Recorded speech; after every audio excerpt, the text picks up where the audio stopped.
La majorité des stéroïdes naturels dérivent du stérane, ayant ses noyaux A et B, B et C, C et D assemblés en trans. Autre détail important dans la structure du stérane, c'est la position des substituants portés par les carbones, qui peuvent être en avant du plan, qu'on appelle 6 ou bêta, ou alors en arrière du plan, qu'on appelle trans ou alpha. Dans les stéroïdes naturels, les substituants de C8, C10 et C13 sont toujours 6.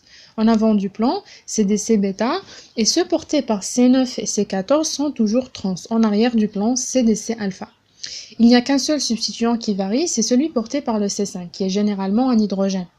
Et selon sa position, on détermine la série du composant qui comporte ce stérane. Si le substituant de C5 est en avant du plan, on dit qu'on a un C5 bêta et la série est dite normale. Si c'est un C5 alpha, la série est dite halo. Troisième et dernier détail qui nous intéresse, c'est la présence d'une insaturation entre le C4 et le C5 ou entre le C5 et le C6, comme dans le cas du cholestérol qu'il a entre le 5e et le 6e. Si tu as l'une de ces insaturations, l'isomérie du constituant ne se pose plus.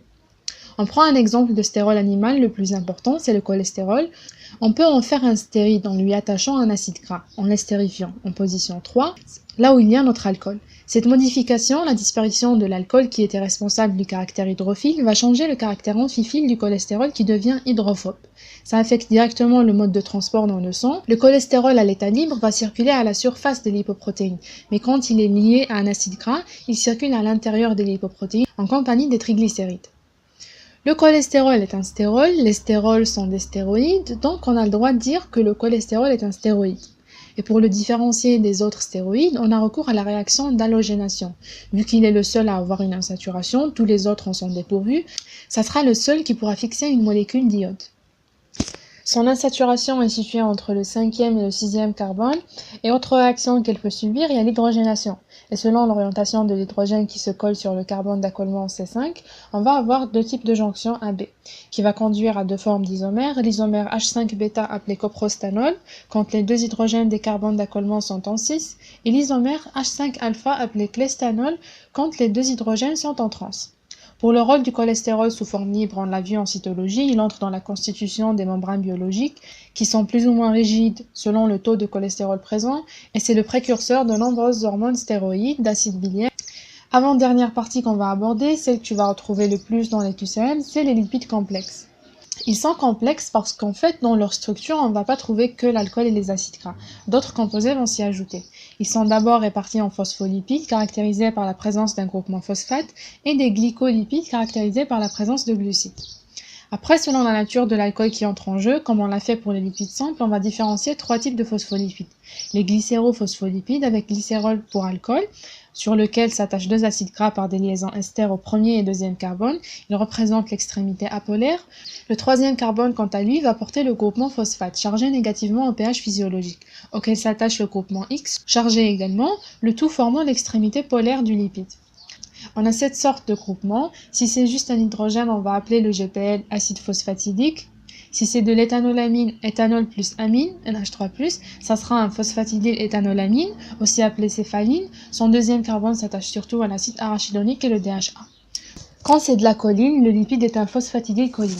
Les phosphatidylcholines sont des molécules amphiphiles et amphotères, se différencient entre eux par la nature de leurs acides gras. C'est les phospholipides les plus abondants dans les membranes biologiques, plus précisément dans le feuillet externe. On va en retrouver au niveau du surfactant pulmonaire, notamment le lipide dipalmithylphosphatidylcholine, et son absence chez les prématurés entraîne un syndrome de détresse respiratoire.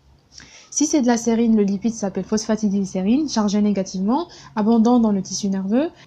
L'acide gras de sa deuxième position est souvent le DHA. Quand le groupement X est de l'inositol, on obtient un phosphatidylinositol. Et maintenant, concentre-toi bien sur ce qui va venir, parce que ça a déjà été demandé dans un examen.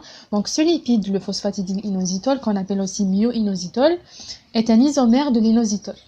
Il peut être phosphorylé, on peut lui ajouter un groupement phosphate, PO3-, sur les carbones 4 et 5, ce qui donne le phosphatidylinositol phosphate 2 ou phosphatidylinositol 4,5-biphosphate, qui est chargé négativement. Si on le soumet à l'action de l'enzyme phospholipase C, sachant que cette enzyme sépare le glycérol du groupement phosphate et le groupement X, on va se retrouver avec un diacylglycérol, glycérol plus 2 acides gras, et un inositol phosphate 3 ou inositol 1,4,5-triphosphate.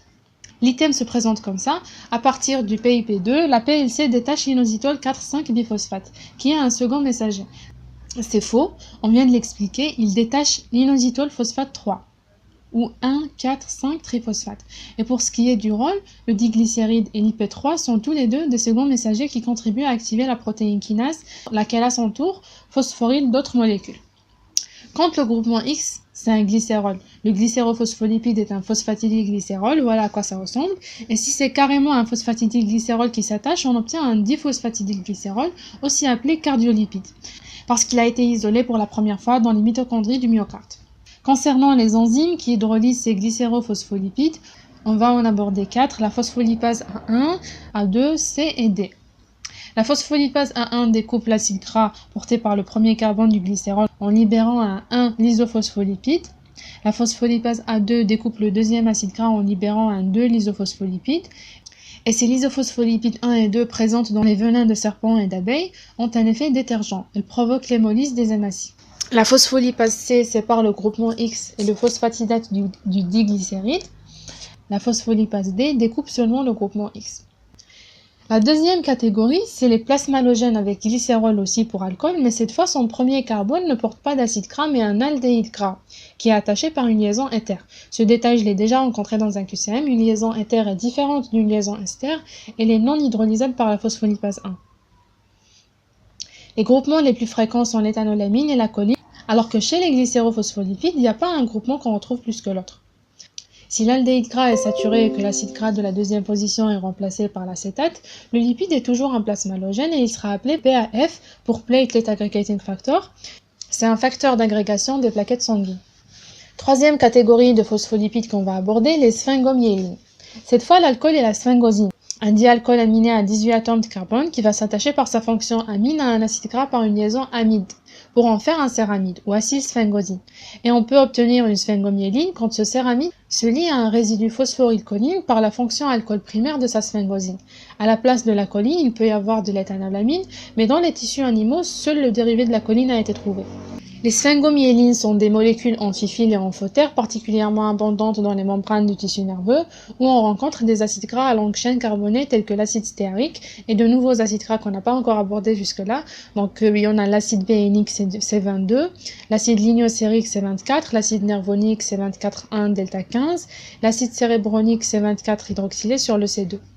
Un exemple de QCM sur cette partie. Donc on a cet item, la sphingosine comporte 18 atomes de carbone, 2 alcools primaires, une fonction amine et une double liaison.